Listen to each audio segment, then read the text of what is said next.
Today's conversation takes us across the globe, from choir rooms in the capital city of Eswatini to opera houses in Armenia, and eventually to the Met Opera stage in New York City. Please help me welcome to the Playful Rituals podcast my dear friend, Thando Mamba.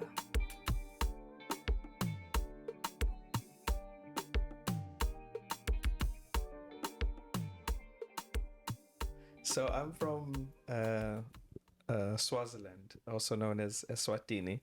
For those who don't know, it's a tiny country in southern Africa, but 1.2 million people, in the southeast, so between South Africa and Mozambique. I was born and raised in the capital city that's called Mbabane, and I was raised first by my mother, who passed away when I was 6, and then from then, my grandmother, my maternal grandmother, continued raising me. So that's the person who sort of made me who, and in many ways, like what I am today.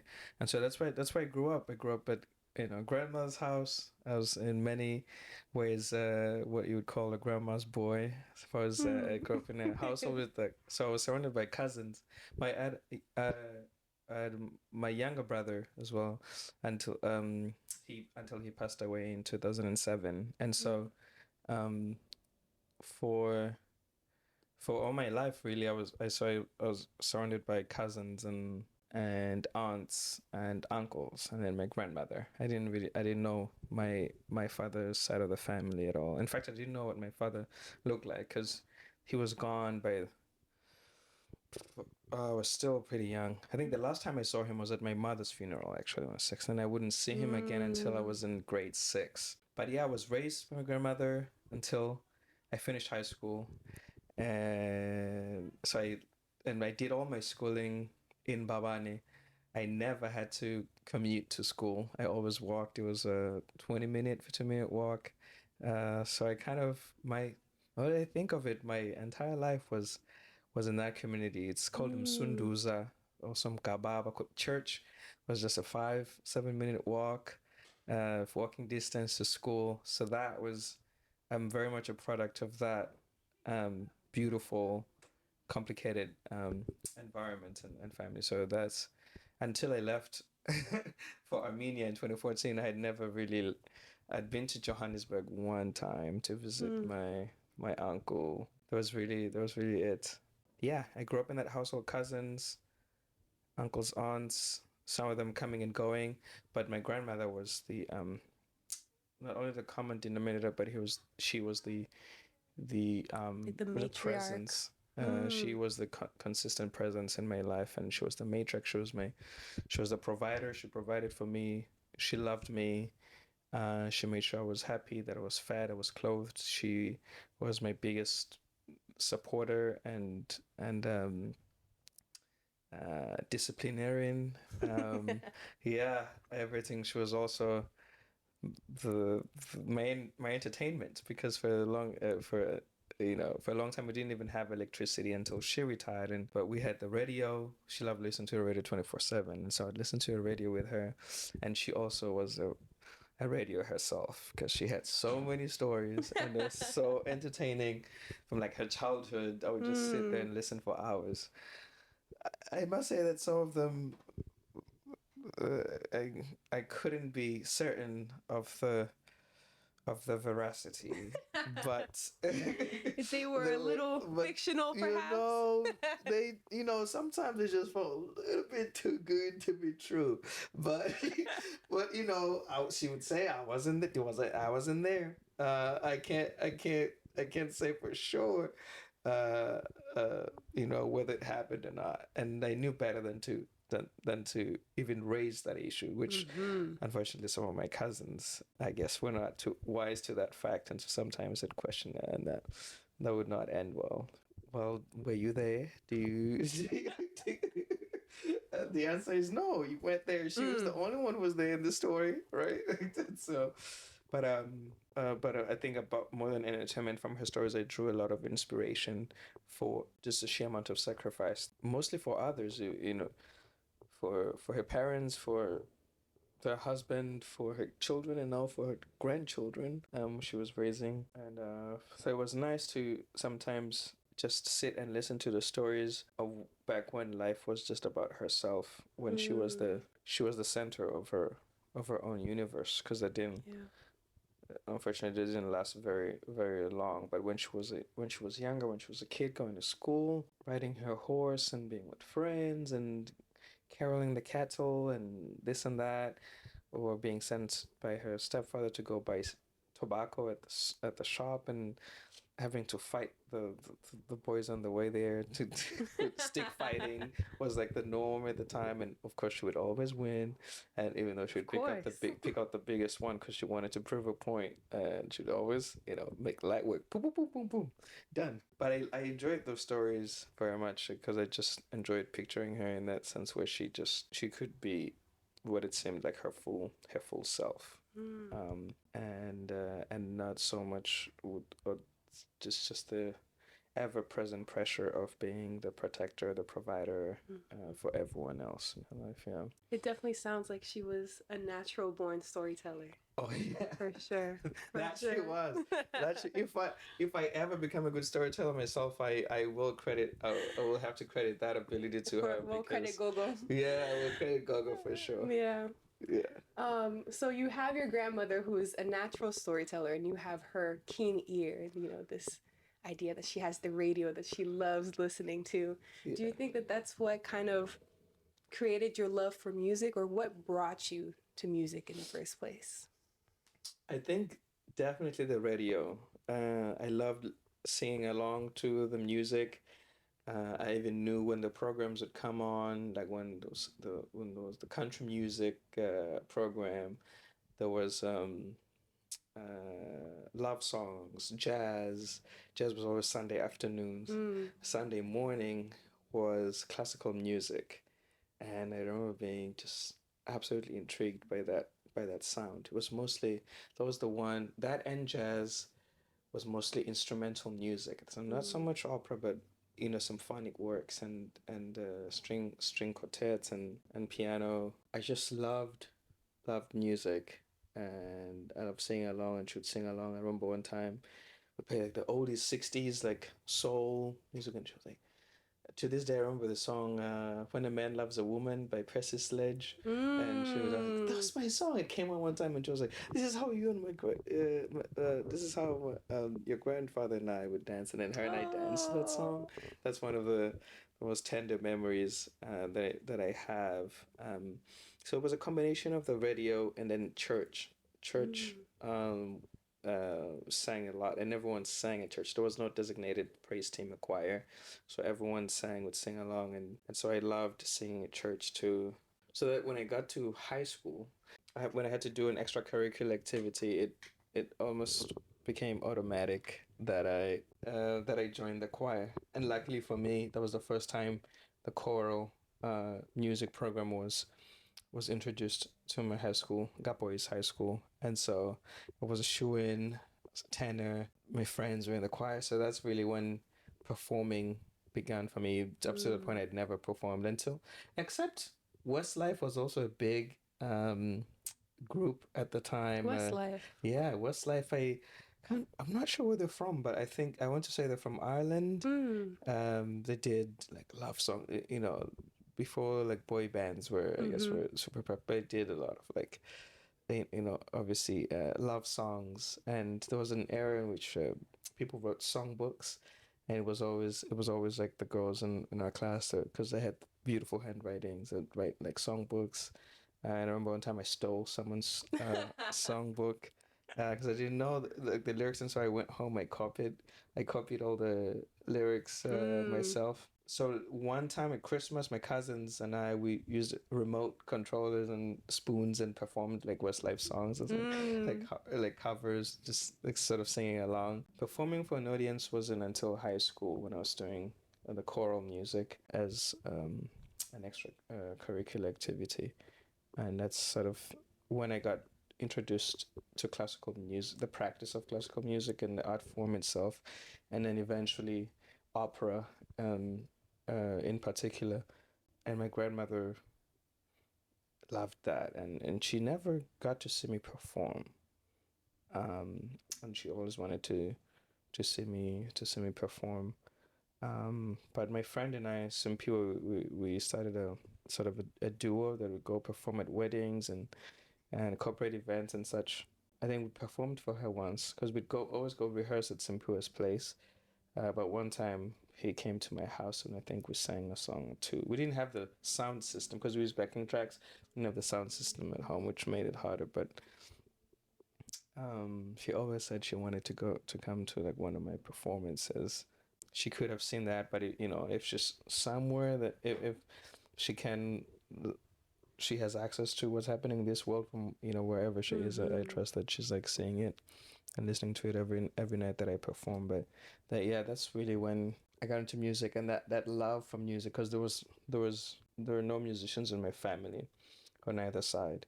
But I think for me that love for music was definitely born out of listening to the radio and in church. And yeah, I just always loved to sing. And she always said that my mother sang to her, sang to my grandmother, and so she herself loved to sing, and so she'd would sing along together. And the image of my mother singing to her and reading to her, which I also read to her as well, like storybooks. I think I sort of identified with that, and but yeah, I think those moments were definitely, I think, influential in my life as a musician or artist that would then unfold, which at the time I had no idea was going to happen. Yeah. I feel like that gives me such important context because, again, I'm getting a little bit ahead of myself here, but one of the reasons why I love you so much as a performer is that you're able to tap into a very emotional and vulnerable place. And it always feels very earnest, like it feels very honest in a sense. Yeah. And Thank you. I wonder if that's because it's kind of your connection to your family, right? It's your connection to your mom and your grandmother and folks who have passed away. Like you are tapping into something greater than yourself. You're tapping into perhaps like an ancestral or family connection, like a place of love. Again, that word is coming up. But it's emotional because it's real and it connects you to your family in a sense. Yeah. So I that's think. beautiful. Yeah. Thank you. Yeah. I think I would have. I first of all, that I agree that is entirely accurate, and thank you for phrasing it, because I don't think I'd ever connected the dots that far, because that is at the center of my artistry and my performance and musicianship is human connection. I see myself as a conduit or a vessel, if you will, between, like you said, the people that are close to me, my family, my lineage, people that are still in this world, and those that have passed, but also total strangers. Um, that that we have this very real, this very visceral, this very honest, vulnerable moment and connection with, and yet um, there's nothing else that really is connecting us, but this one thing is connecting us at such a deep level, and I think that is such a privilege for everyone involved in a situation, that we get to share such moments, and that for me, that is at the center of why I do what I do, and that is why I do not care about the context of where I perform, whether it's a 4,000 seat like opera house, or someone's living room who's like hosting a gathering or a party. It's all the same to me, and I mean that in a very honest way, because they both involve the reason why I do what I do, and that is human connection, celebrating that, facilitating that, and ultimately learning and growing and healing from it, for everyone involved. So it is I consider it a privilege to get to do it at different levels, and high levels, in different places in the world, and with some of the brightest and most loving humans one could ever think of. So yeah. Shout out to my grandmother and Shout out to your grandmother. and mom for the chops, I suppose, Oh, because yes. as far as I know, they're the ones that had any singing capacity in my family. Yeah. Okay, so speaking of the world, right, and being all over the world, you mentioned that you went to Armenia. So what Oh brought you yes, there? Hayastan. I mean, oh, that was the time. Mm-hmm. School, because Ah, like I said earlier, I had no idea that the life of an artist or a musician was what lay ahead of me. So that was a big opportunity for me that I had no end goal for. I just went there for the experience. I was like, in my mind, I was like, if nothing comes from it, is I've just been delayed, I guess, by 2 years or a year, because I was in the middle of doing AS levels to finish that in a year and then go to South Africa, the University of Pretoria or Cape Town to pursue medicine. hmm. So I was like, oh, at worst, it's going to be like an extra year. And then I'll just go and do that. And little did I know that it was going to open up a whole world of possibilities for me. So yeah, that's 2 years in Armenia, 2014 to 2016. A very pivotal time in my life. Literally altered the course of your life. Yeah, I saw my first opera there at the Yerevan Opera House. Wow. Do you Verdi's remember which Il one it was? Trovatore, by Mm. Trovatore by Verdi, the Troubadour. I'm not gonna lie, I don't remember much about the. Now I know the story and everything because I've been involved in opera for all this, and I sing an aria from that opera. But at the time, I was just overwhelmed. I think the sheer number of people on stage, the costumes, the singing, the orchestra, the language that I don't understand, Italian, this grand spectacle. I was just mesmerized the entire time. And afterwards, through some connections, we got to go backstage and speak to Wow. the performers and seeing the sort of the soldier costumes up close and seeing how ginormous the sets were and the super high ceilings in the back. It was overwhelming in the best of ways, and I went and told the world on Facebook that I had just seen La Traviata, which is a different opera by Verdi, which I was like, because I knew the drinking song from La Traviata, the Libiamo, pam pam pam pam pam pam pam pam pam pam pam Oh, pam pam pam pam. yep. Mm-hmm. Yeah, that's the one. So I was waiting for that all night long, Oh. and it never came. I was like, man, I must have passed out and missed it, I guess. But I was like, so my first opera, Traviata. And then the lady who had gotten us the tickets through the school commented, is like, it was actually Il Trovatore. Sorry. To be fair, she's the one that misled us and misspoke and said we were saying La Hmm. Traviata. Everything was written in Armenian in the program. I couldn't couldn't Oh, tell what was what. yeah. But I was like, oh. And then I was like, oh, thank you. It's like, no wonder I didn't recognize anything from that. But now, and so that was my first. I'm not gonna lie and said that that experience did anything for me in terms of uh, making me consider changing the course to be to become an opera singer. I loved it. Uh,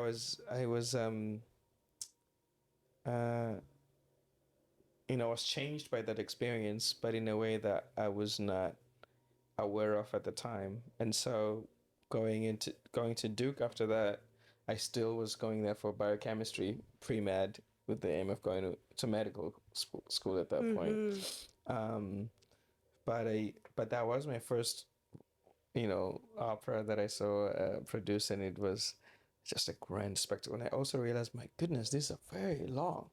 The opera was My goodness. yeah, they're It's like, so long. what, 2.5 hours? Yeah, and but I loved it. I had my friend there, Bakani from Zimbabwe, Saba from Ghana. I think there was also our other colleague, Madhur from India. So I think it was the first time for all of us singing in an opera house. And there's a photo on Facebook. We were dressed up like we were going to like a hip hop show. I remember I had my snapback with Oh my gosh. in the audience, and everyone else was dressed in like tuxedos and Yes. dresses and suits. I was wearing shorts, I think. Oh 'Cause, my yeah, I was gosh. wearing shorts too, as I just had no idea of Yeah, the you had etiquette no or frame of anything. And I was reference. and I was on I heard from a colleague the next day. I was in the newspaper, Armenian newspapers, about the crazy black guy who's wearing shorts in the snow. Oh. Because it was in December. It was cold, but so I was all dressed up, but my legs did never felt the cold, and I was like, I wanted to wear the shorts, and so for me it was normal. But a friend of ours like, you were in the newspapers, like all the way in a different city, like the photo of you like wearing shorts.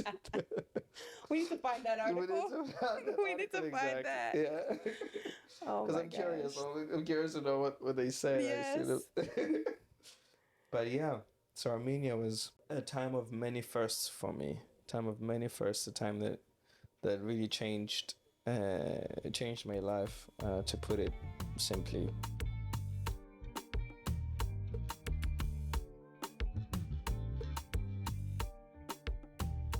I mean, you go from living in one city your whole life and being able to walk to school and being so interconnected with your community to jumping in a whole new continent, a whole new world with people from all around the world, right? And Right. having all these cultural exchanges and seeing artistry that you've never seen before and being Right. like impacted by that. And then you do another jump to North Carolina, to That's Durham, right. North Carolina, where we met Bull actually. Bull City Pride. That's right. I did not know that my music journey would intensify at Duke, and ultimately, of course, change the course of my life over there. So, shout out to Duke. Shout out to Duke. And shout out to the liberal arts system of education, because most of us who has the like full confidence in what they want to do at the age of 18, 17, so shout out to Duke and the people there that supported me, and very, very gently and patiently, just I felt like that my whole time there, everyone was just like in the corner looking at me crazy, like, look at him, when is he gonna stop playing around? He is an artist. That's When his is it gonna passion. click? Like, when is it gonna click? Like, and then talking to each other like, it's okay. Let's let him play himself for for a semester or more, and he'll come around, and so I appreciate that no one tried to like push me. None of my teachers or advisors tried to push me, because that would have just backfired. I would have been like, all right, I'm dropping this whole music thing, and then I'm just now focusing back to business now, and working towards becoming a medical doctor. So, what was that turning point for you? Um, so it was the combination of several moments and experiences. When I got to Duke, I decided I wanted to take voice lessons. I wanted to take voice lessons because that's when I saw a flyer being able to during orientation week about voice lessons. It's like, oh, I want to know learning how to sing. Okay, I didn't know you could take lessons, so I was like intrigued. It's like I want to do that. But the goal was just to do it for that one semester. I was overloading at this point already. So I was like, oh, it's just an hour a week. I'll be fine. And then I wanted to take intro to beginner piano, because I was interested in the piano as an instrument. I thought it was the most beautiful instrument. That and violin and acoustic guitar. Those are my favorite instruments to listen to. And so, and and then that was also another like an hour per week. And then the other one was music theory. Introduction to music theory, because I did not know how to read music, and I realized my life is going to be so much easier if I have an idea how to do that. You have the And foundation. yeah, and so then I decided to enroll in that too. But all those three classes were supposed to be just that first semester, and Lo and behold. especially for piano and voice, I was like, oh, I want to do this for the rest of my time here at Duke easily. I'm having a wonderful time. I loved my teachers. Susan Dunn was my voice teacher. Susan Greenberg was my piano teacher. And get this, my introduction to music theory teacher was Susan Fainter. So I had the Susan you. trifactor. Wonderful, brilliant, patient, motivated and enthusiastic teachers that just really inspired me and motivated. And then I had when I got then I got Dr. Anthony Kelly for like the more like serious music theory stuff later on when I decided to like keep dabbling into that, and he became my advisor to my academic advisor, and he's really the guy that would just sit with me and be like, okay, let's talk about, okay, that's how you feel, man. Okay, he was always even to this day he jokes about it. He would sit there, he's like, man, I was the only one that didn't see it. That not only did I have the Everyone saw it ability, from a mile yeah, away. not only did I have the ability, but I clearly had the passion for it. Yes. But I was just like resisting because I was like, this is uncharted territory for me.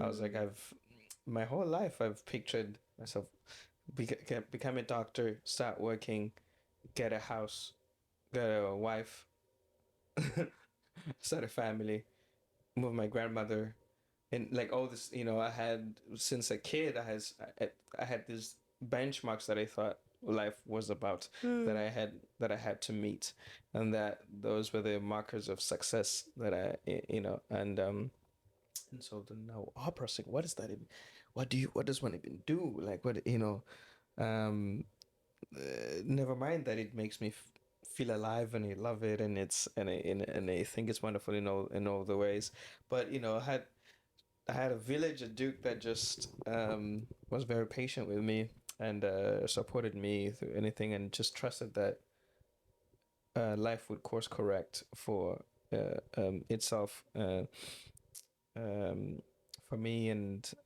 I did. So even my friends, they didn't. They were shocked that I was like biochemistry major. They were like, "Wait, I thought that you were like doing music." I was like, yeah, it's not the only thing I do, but that's like what I do for fun. But I was like, man, I guess it's just what Why I does do most of everyone the think I time. do this? Right. But when I'm like in the Duke choral, I'm in the Duke opera workshop. I'm Yes. doing like a musical. Yes.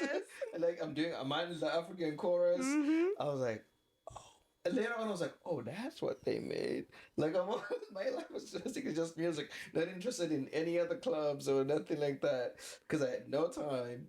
But meanwhile, and so when I declared music major, like under my sophomore year, everyone was just so happy. Everyone was so happy for me, like more than twice how I was feeling, because I can't, uh, you know, I was still fuzzy. I was still confused. I was still very nervous and doubt filled. That that sticker where you like I declared, and then you put music, and then you have to take the photo next to the life size cardboard cutout of then President Price. Richard. Yeah, it was. Oh Oh wait, wait, was Price I the was current there a one? year before you. Right. I know it was No, it wasn't Price. it was Richard. Oh my gosh, I'm forgetting his last name now. Right, because the current one is President Price. Yes, That's but right. yes, Yes. yes. Yeah, then President, and I'm like, yes, I declared. I'm like, You're yes. shaking in your I'm like, boots. what am I doing? But was there like an element of fear for you because, like you said earlier, you had this very clear vision and these very clear milestones that you've been envisioning for almost 20 years of your life now, right? So to break away from that, especially breaking away from what can be perceived as kind of like a safe option, an adult choice, right? Yeah. Becoming a doctor, a neurosurgeon, that is a very adult, responsible job Right. versus being like, I'm gonna do music and I'm gonna follow my heart and my passion. Was it hard making that transition? Absolutely. Part of Yeah. me wanting to be a doctor, I didn't mention earlier, was to escape poverty. Like you said, it the prospect brought with it a sense of financial security that I knew that I needed. In fact, because of how well I was doing in school, that's what everyone was saying at home. Oh, I remember one of my uncles like, so man, these days you either have to be a doctor, an engineer, uh, even lawyer. Not so much. It was very like STEM heavy.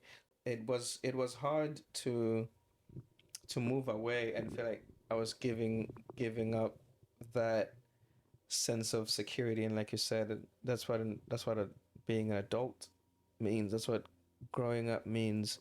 That's what being responsible means. It felt like I was making a very irresponsible Yeah. decision, which is funny to think about.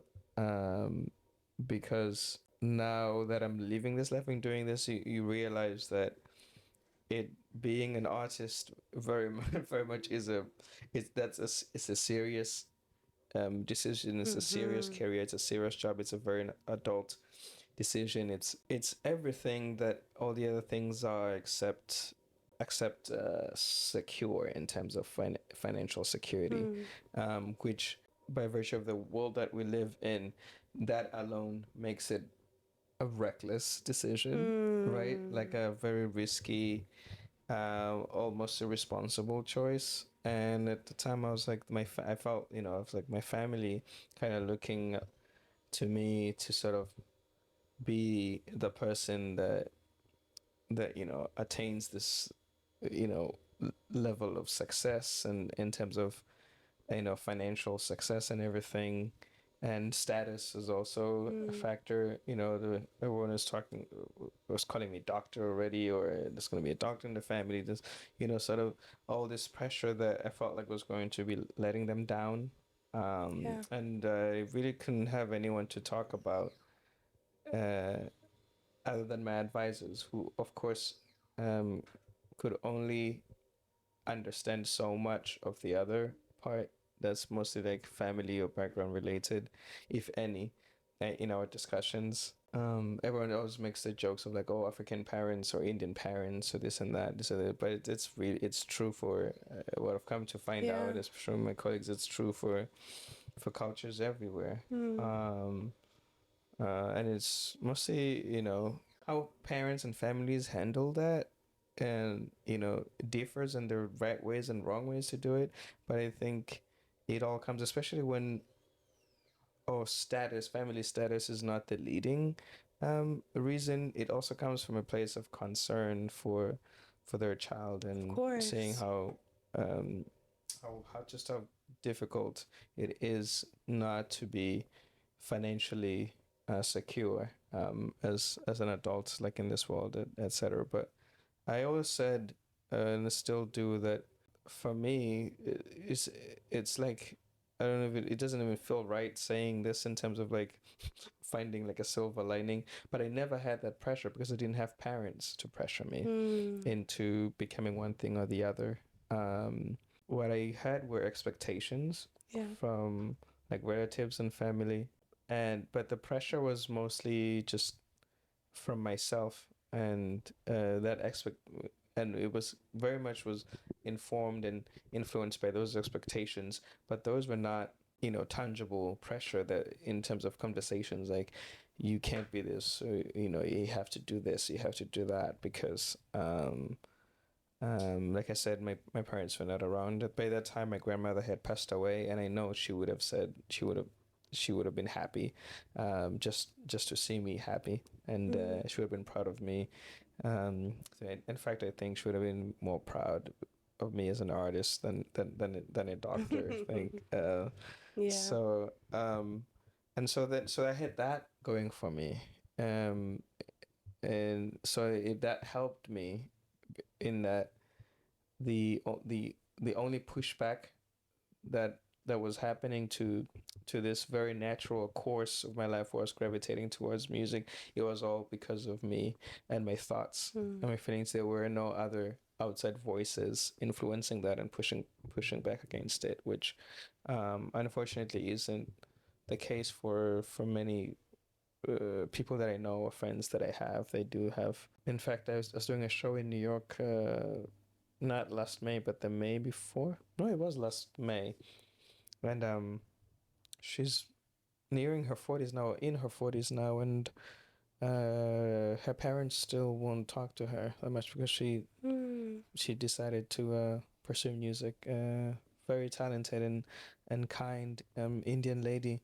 She still doesn't have a great relationship with her parents, because of the choice that she made about pursuing music. So, hearing stories like that make me realize just how lucky I am to have had that time and space to come into this decision on my own and not have it not feeling like I was going to risk something as massive as that, a relationship with your own parents. Yeah. Yeah.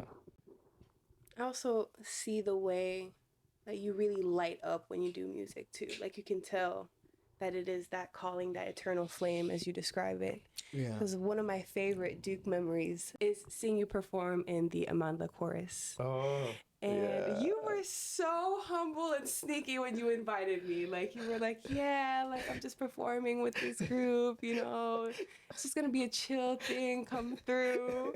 So It was a chill thing. I don't even know that you It told me was you a had a chill solo. Like, it was not a chill thing at all. It was. It was not a chill thing. You know, because for me, Mm-hmm. sorry to cut you off, and this was a flawed opinion at the time. Let's hear For it. me, it wasn't as serious, if you will, as like the Duke Chorale, which I was a part of, or the Duke Opera Workshop, like or like the musical productions, a couple that I was a part of. And so for me, it was like, oh, I don't even have to read music. Yeah, we just listen, and there's words. It very much is like a chill environment, Yes. more like a social And it's club. with your friends It's too. with my friends too, exactly. So I think for me it lacked that which was a very good thing, the weight of seriousness that the other ensembles carried.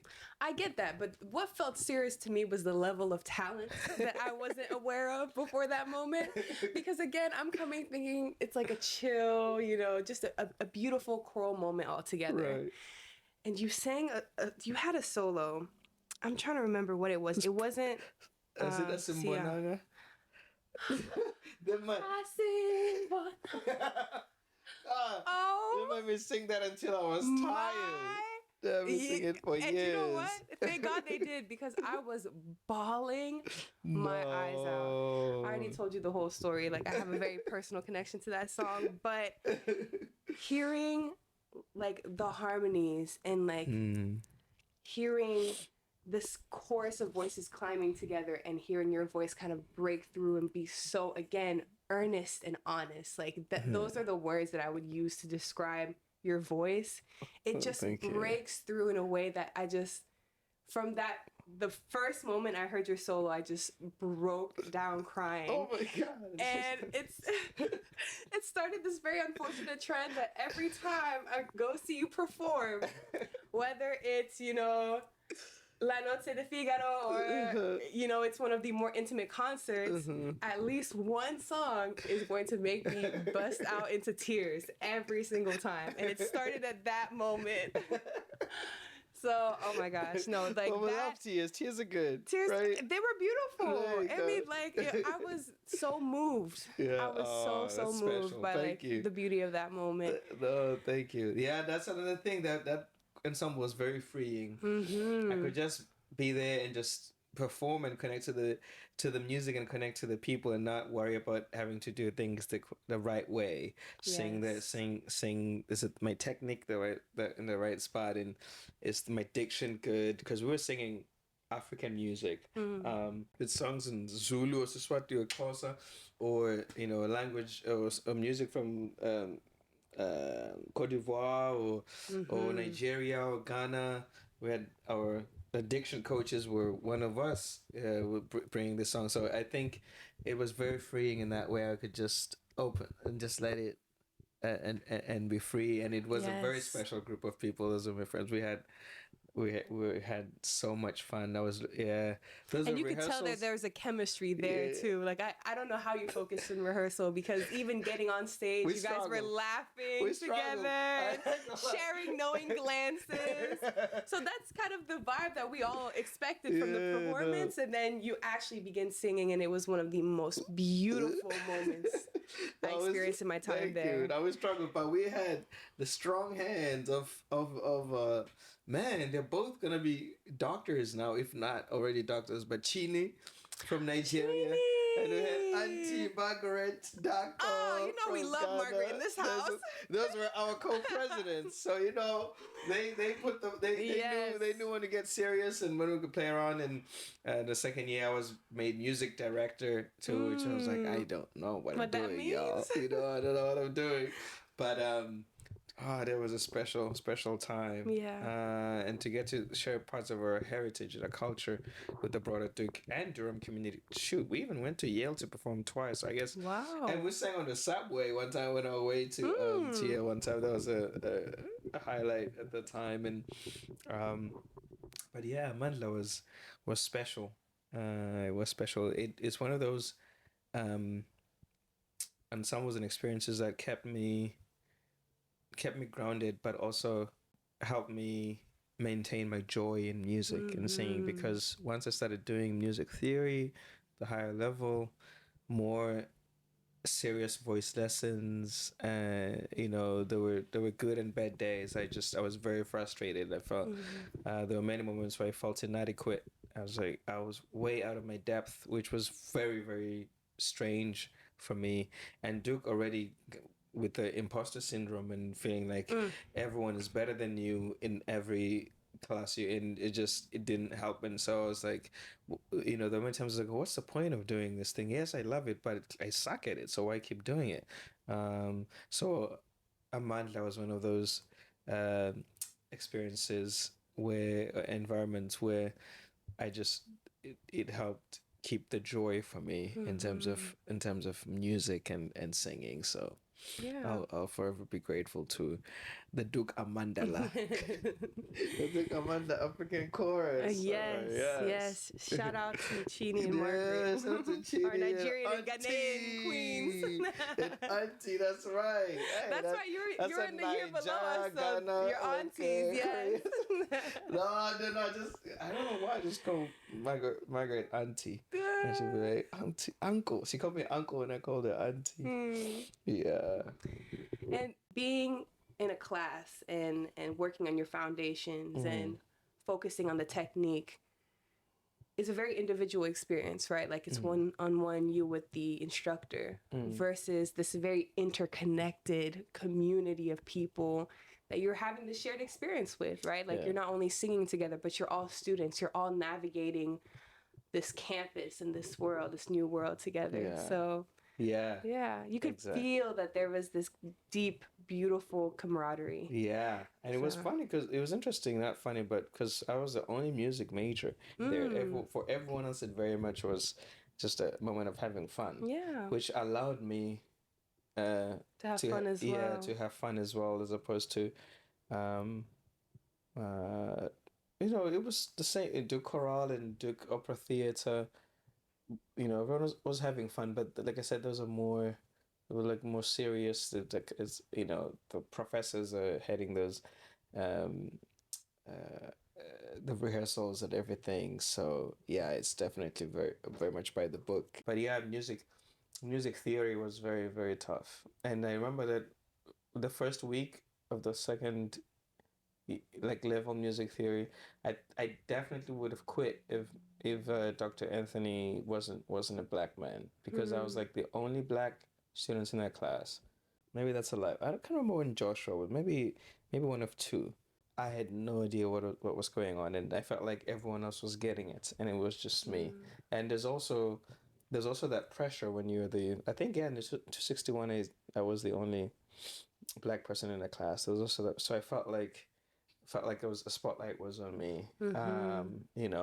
Whether real or perceived it, but it just felt like, oh my god, I cannot be the only black person in this class, the only African kid, and I'm like the one who doesn't get it, and everyone else is getting it. Yeah, I'm like, look around you, Thando. You see anyone that looks like you here?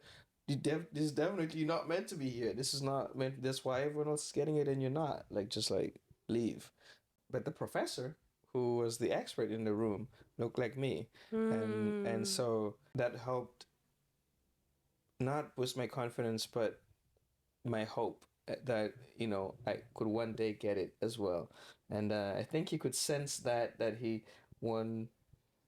asked me how I was doing after class as we were leaving, and I think that was the day I had made the decision while sitting during the class that I'm not coming back, I'm quitting. But him just like asking me how I was doing and like reiterating that, no, you may feel overwhelmed, I understand, but look, man, you're going to get it. Like this is it's not it is hard now, but when it comes together, you'll look back on this day and laugh at yourself. And it's true; those words bring truth to this day. But that was a very important, sort of intervention from him, because I think me quitting that class would have changed my relationship with music, would have changed my relationship with myself and my artistry and sense of ability and in that area. And I don't know if things would be the same as they are today. And I'm grateful that things they are the way they are today. So but yeah, so again, yeah, shout out to Dr. Anthony Kelly. We're close to this day. That's my guy. That's my guy. He teases me to this day about so many moments. So many moments. But that speaks to the power of seeing yourself reflected, right? Whether that's in the classroom or even on stage, right? Because I think a lot of us, when we think of opera, we think of this very traditional space that doesn't always perhaps highlight people of color or highlight Black men or Black creators, Black artistry. Is that something that you've kind of encountered as you are now practicing professionally? As you're now, a professional opera singer. Practicing is a good. Don't act like you're not an artist yourself. You know that's I don't know what I'm talking about. That's the appropriate term. You know exactly what you're talking about. But yes, and as opera has come a long way in that there's a lot more representation now on stage, and not only in the artists themselves that in the cast, but in the stories that are being told as well, which is a very, very beautiful thing. And by virtue of the nature of the stories, sometimes they demand that the stories be told by certain people. And so that means we get to see more of certain people on stage.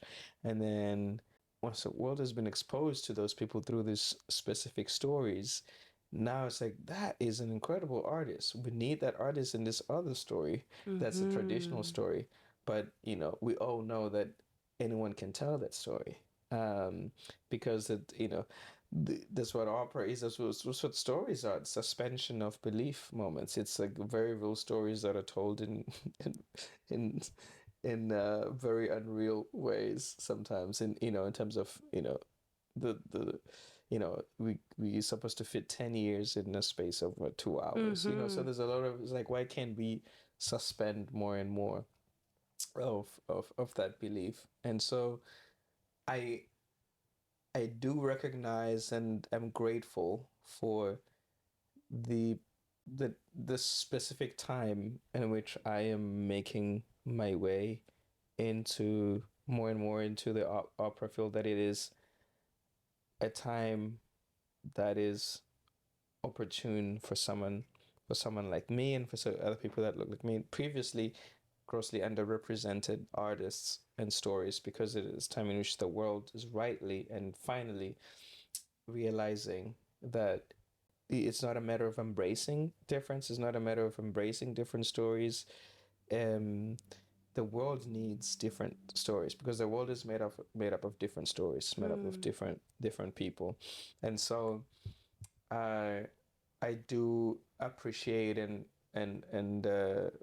humbly recognize the unique time in which I'm sort of emerging, or sort of making my way as an emerging opera artist. That they're because they're several decades before, there were many doors that were just automatically shut to someone that looked like me or someone that looked like you.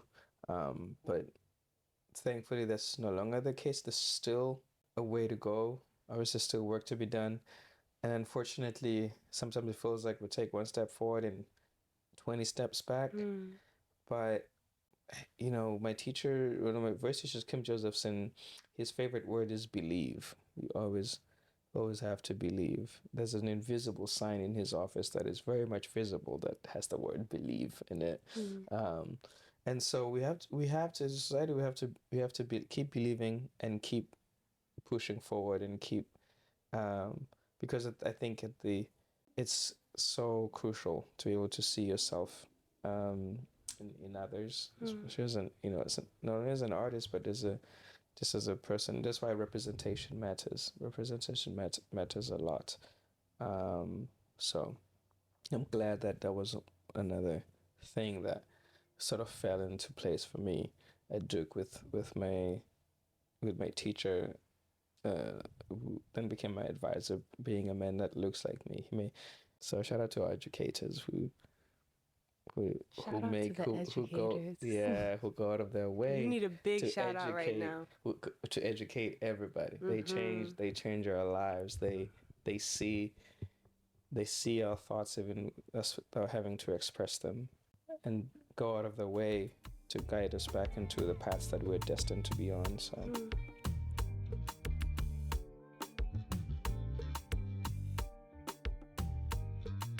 Well, speaking of this idea of representation, but also the intersection of representation and utilizing opera and storytelling as a mean to educate. mm. I'm very interested in your experience on the Malcolm X opera in the Met. I mean, that All is a right. story that I would have never anticipated to see Yeah. transformed Yeah. into an opera. Yeah. So what was that? What was that like? What was that experience like? Tell us a little bit about your work there. Oh my God. First of all, dream come true. Being on the Met Performing at the stage. Met stage? Yeah, I That's just didn't think that was gonna happen. crazy. No, it was insane. It was insane. And then to perform in a pretty much all black cast. I think it was an all black cast, save for a few, maybe three or four. Like I said, because of the nature of the story, it was about Malcolm X, a black man who was a leader in the black community Mm-hmm. and in this country. And the story, the Davises wrote in the 80s. That's when the That's what I opera read, premiered, right? yeah. And then, but then it didn't have its Met premiere until last year. Of course, it was very humbling because I Mm. went before they did the show. I read Malcolm X's autobiography, of course, and I just found out even more things about the man. Oh my goodness! Mm. And then I think the most inspiring thing for me was to see in everyone's eyes, everyone else in that space, just how from the director to Will Liverman playing Malcolm X to be able to be in the space with the conductors and librettist and story writer Christopher Anthony Davis and Tulane Davis, the librettist. She came to the opening night, but everyone understanding the gravity of the moment, Mm-hmm. and just everyone just humbly offering themselves as a vessel to tell the story that our director, um, Robert O'Hara, rightly so, kept reminding us that none of us are worthy of telling the story about Mm. Malcolm X. Um, in fact, it was a very daring endeavor to even do that, and so he kept challenging us to earn the right to tell the story, Mm. um, and that is something that stays with you for for a longer time, and those are conversations, moments, and considerations that you frankly do not have with the classics or the ones that are already in the canon, because they're most for most of the time they are stories. The stories about the human experience, though, and so they're very important in that sense. But this was a story that is very fresh, very recent, and in fact, Malcolm X's daughter was at the show, and there was at the book reading. She was there. For several events. They showed it at the Apollo Theater, one of the performances. It was just such a historic moment to be a part of. But I Mm. think that what stood with me and what stayed with me was just earning the right to tell stories that we otherwise have no business telling. Because and that meant doing the work to earn that right. It wasn't a one. It's not a one-off thing. We have to continually keep earning that right to tell the stories about the people that did so much for our communities and ultimately for humanity, and so that be inspired by their work and their lives, um, by living the legacy, by doing what they called us, what they're calling us to do. And so it was a lot of things, but ultimately it was a dream come true. And in I was just even luckier that it happened with the show as pivotal and as life changing as Malcolm X. I mean, I know that personally for me, that idea of earning the right to tell a story resonates so much. We're obviously in different disciplines, but as someone who's in oral history work, I handle people's stories all the time. And there is a real care and responsibility that comes with that I think we are sometimes a little too casual with. But when you're dealing with someone's real experiences and their life, and ultimately in Malcolm X's case, his death, and like what that has meant for his family and for his community and for the larger Black community, that's a lot of responsibility. Yeah, it's a lot of responsibility. and that yeah. Again, you're such a wordsmith. That's like what you said. The exact. I was like, I could hear care and responsibility, like handling the story with care and responsibility. That is key, and I think that's what the director kept reiterating. And I love that you touched on his death as well, because the title is X: The Life and Times of Malcolm X. But you know, his death wasn't his life. The death wasn't a moment. It wasn't the end of his life. The death was an event. The death um, is a story in and of its own, that is heartbreaking, that is powerful, that is life changing, changed the course of history. And above all, it was an event that forever altered his family, his close ones, his wife, his children. So I remember that moment. It was always a chilling moment in the opera itself, because as Robert O'Hara would say, no one should go home. No one, the audience should feel, and they did, should feel uncomfortable clapping, applauding at the end of that opera. No one should go home all chirpy and happy and whistling or singing a tune, because it's not a happy story, especially the way that the story, you know, ended or ends. And so it was a heavy, it was very heavy material to deal with.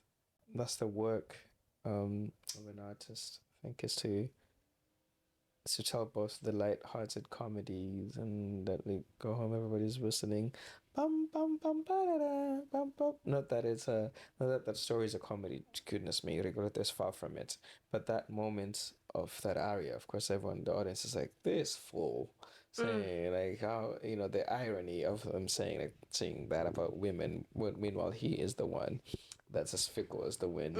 But it's it's a tune. In fact, it is that Verdi knew that tune was going to be so catchy that he prohibited the tenor from practicing it uh, at home, until from singing it until opening night. Wow. He didn't give him the score until the day of the show. And that's when the tenor first, he had been asking Maestro, when it says there's an aria here, it's like, I'll give it to you, I'll give it to you.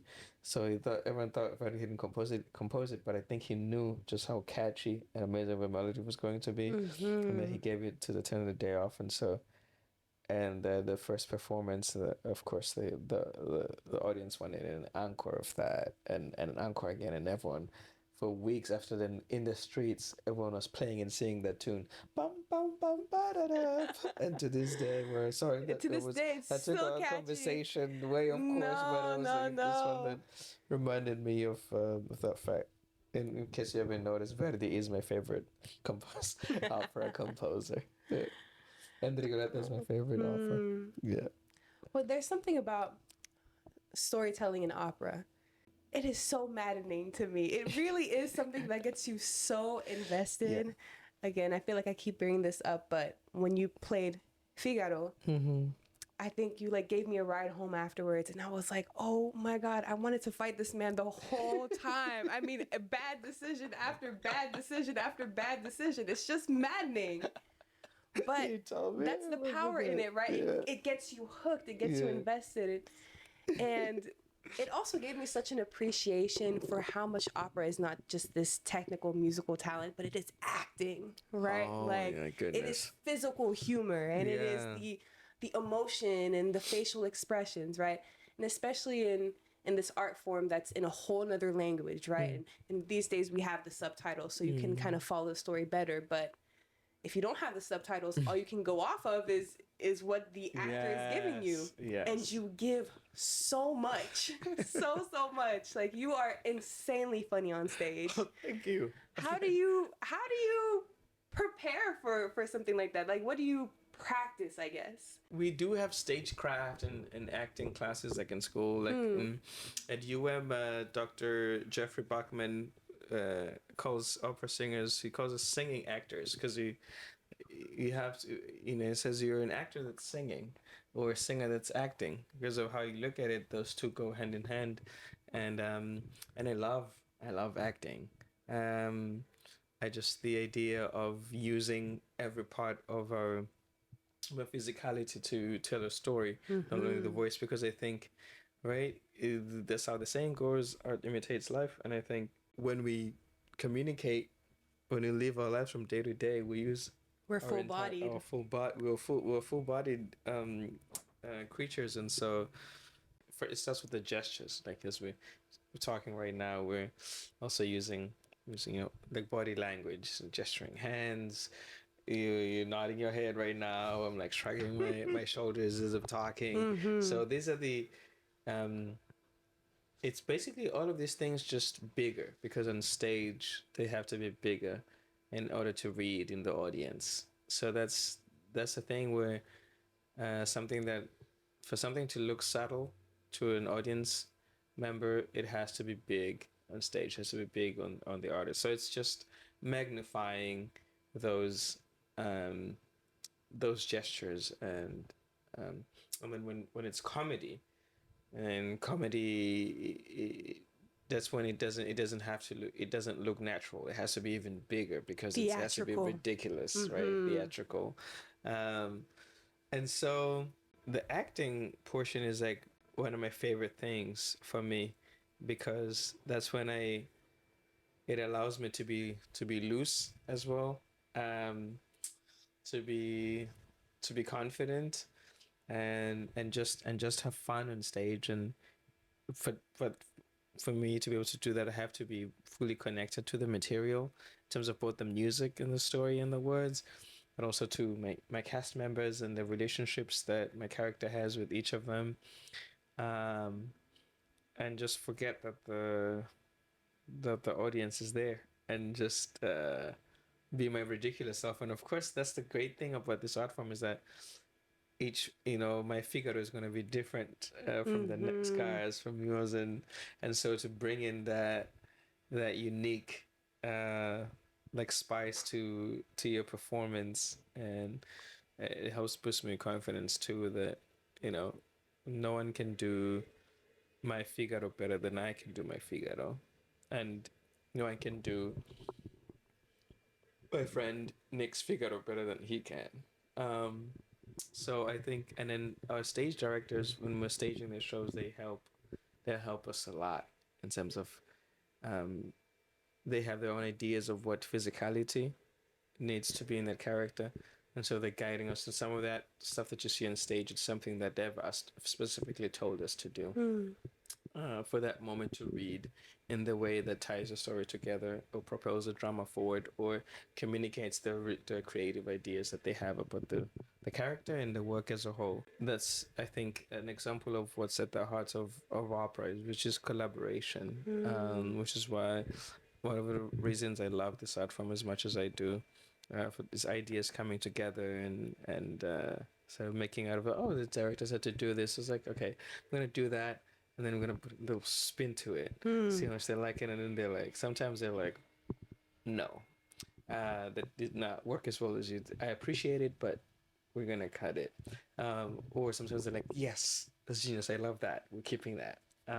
So it's a very organic and dynamic way of making art. So the rehearsal process is just as much fun, if not more, than the performance itself. And so I think part of that, I tap into my own personality, Mm. and physicality, and try to bring that on stage with my characters, um, and trust that my ideas, and that they matter too, that there's a place for my ideas as well on stage, and in this characterization, and just be free, let loose, and see what sticks and what doesn't.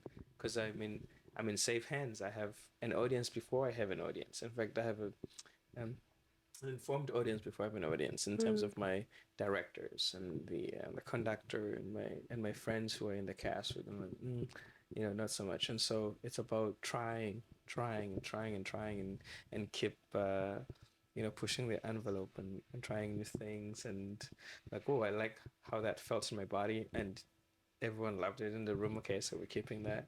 And just, it's a process of discovery. Yeah.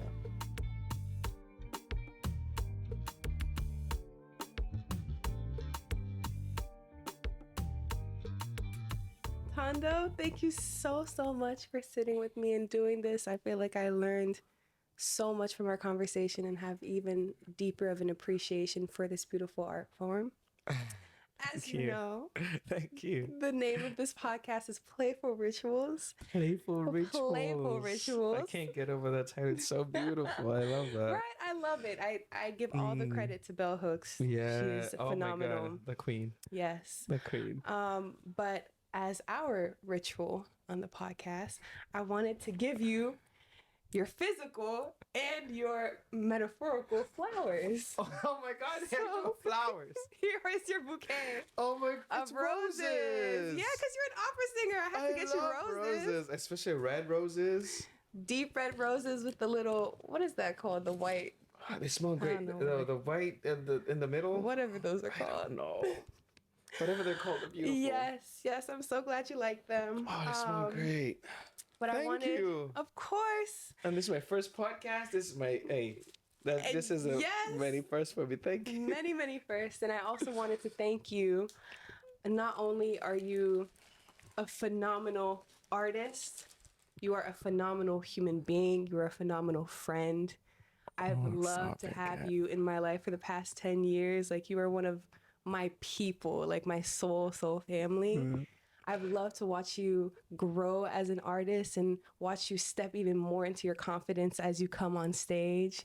You, again, are someone who makes me cry every single time I go watch you perform. It's just something about your voice and your emotion and your vulnerability that speaks so directly to me. And I can see when I look at the community you surrounded yourself with, and when I can see in other audience members, is that same kind of connection to you. You really have a gift. Like, you have a gift, a gift. Thank you. And I think it is so courageous and selfless of you to share that with the world. So I want to thank you so much for having the courage to be an artist, even when it gets hard. You're doing a phenomenal fucking job. I'm so deeply proud of you. Not only with the opera stuff, but also the way that you bring your identity and your ancestry to your work too. Every single time you do a song, from like Southern African folk traditions. I love when you bring that cultural element to your performances as well. You're just doing so good. You're doing so good, and I love you. I love you. God, Thank you for I didn't coming even on know this what to say. podcast. Oh, no, thank you for having me. God, I didn't know it been for 10 years. Yeah, I started almost doing 10 the years math. next I was like, year. oh my God, that's true. Yeah, That's true. it's been a minute. And I can still remember the day. The Oh day. my gosh, Still yeah. remember the Sure day. can. Yeah. Sure can. Well, thank Yeah. you. Thank you. Is there anyone in your life you would like to give flowers to who's helped you along your journey? Oh my goodness. It's a lot of people, y'all. We're Yeah. gonna be here for the next 5 We don't minutes. have enough flowers in the world. No, we don't. But oh my God, off top. I mean, we've already mentioned my grandmother. Clearly, she's a big part of my story. And every time I go home, I do make sure to give her to go give her flowers in a beautiful grave. But people that are living, my teachers, Susan Dunn, my teacher, tell me do Kim Josephson, Dolora Sajik, current voice teacher. My goodness, she's incredible. Julie and Bob Williamson in Miami. Oh Mm-hmm. God, I don't know. I simply don't know And where I their would be cat. without them. And Hannah, so just these are people that I can explain how they, get in your life. It can only be the work of God or the universe, so a higher power positioning them, and myself to be in the situation. I'd like to just thank my friends that have been like that have seen me, even when I didn't see myself in terms of my passions. Um, I've always, I think, growing up for the most part without siblings, I've always relied on friend. I've always friendships have always been special to me, and so, and I think it's such a privilege I get to choose these people Mm. that I get to love and to have them let me be in their lives. And I've been fortunate I think to be blessed with just the best of the best. I mean, you're like a prime example of that. Um, and my mentor is David Hyde. It's my time at Duke. Um, and all the directors that have taken a chance on me in terms of hiring me, offering me different opportunities, people that have referred, it's a whole it's a whole lot of people that whose names are too numerous to mention, but they know themselves, and yeah, I feel like I have such a vast village in terms of the support that I have is quite overwhelming in terms when I think about it. But I'm just entirely grateful uh, to all of them. I mean, your village is a reflection of you, so truly it's just a reflection of the kind of person that you are. It's true. He's blushing, but it's true. He really is the best. Every time I come out to the show, like 20% of the audience is there to see you specifically. So you are very, very loved. Where can people find you online and support you? Oh, so I have a website. It's my full name, tandulutumamba.com. I'm also, if you just search Tandulutumamba on Facebook or Instagram. Baritone. Yeah, Yes. baritone is the baritone page, but also just Mm. Tandulutumamba.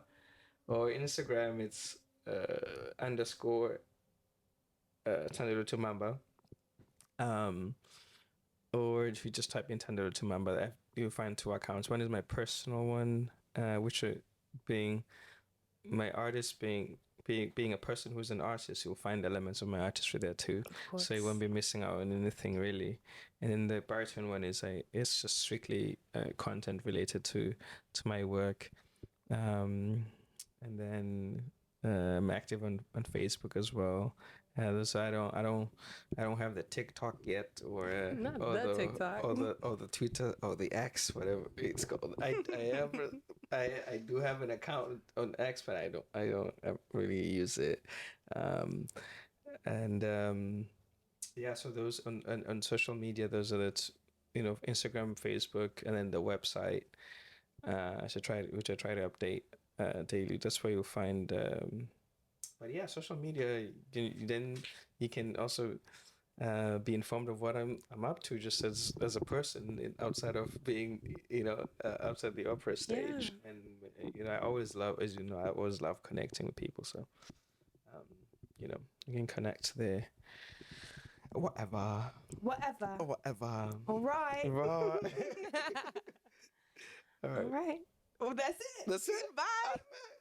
I absolutely loved that conversation. And I don't know if you can hear it, but I'm literally smiling ear to ear recording this outro. It was just incredibly moving. And I'm so grateful that even 10 years into our friendship, we still get to learn more about each other and see each other evolve as people. So truly, Thando, I love you. I'm so thankful that you came onto this podcast. Thank you for all the beautiful work that you do, for the music and the joy you bring into this world. And yeah, for being the first episode, which is, I'm still smiling. Anyways, going back to what we actually learned during this conversation, wow, I mean, this was such a reminder that when we are following our path, our passion specifically, the path is laid out for us. Like, he really had all the instructors he needed, the support and the community that he needed. Everything kind of worked out exactly how it was meant to, which I think is so, so beautiful. But at the same time, it required courage from him to make that final jump, to make that final leap of faith and say, you know what? This isn't just a passion for me. This is my career. This is who I am. So I'm really, really moved by that sentiment. And it actually, listening to this conversation again while editing it and realizing how many nuggets of wisdom there are in here, it got me thinking. And I have a little something to propose to us, to this community that we're building together. I think that we need another way to kind of digest the information that we get in this podcast and apply it to our own creative lives. So, hear me out. As someone who loves journaling, my friends are about to clown me for this because I love to journal. And one of my friends, Mashu, always says, Kat, there's going to be no journaling during the apocalypse. Well, I'd like to prove you wrong. Okay, we're going to collectively journal. And I would love for us to reflect on what Thando has shared about having courage to follow your dream. So here's the prompt that I came up with based on this week's interview. When did your creative journey require courage? When did your creative journey require courage? If you feel compelled to share your answer, please do so in the comment section below. I would absolutely love to hear your thoughts. I've loved every comment that I've received so far, so thank you to those who have been really engaging. I'm going to be dropping a written answer in the comment section as well, so we can all kind of discuss there. But if you would like something a little bit more in-depth from me, something on camera or at least in audio, please join me on Patreon. I'm going to have more of a conversation there. And if you join me on Patreon, you will also find the rest of Thando's interview because it was 2 hours long. We covered a lot of ground. So if you want to hear the rest of his story, please join us on Patreon for more exclusive content. And you can find the link for that membership in the description box. And if this is where we part ways, thank you so, so much for your support. And I can't wait to see you next week. Until then, stay playful. Bye.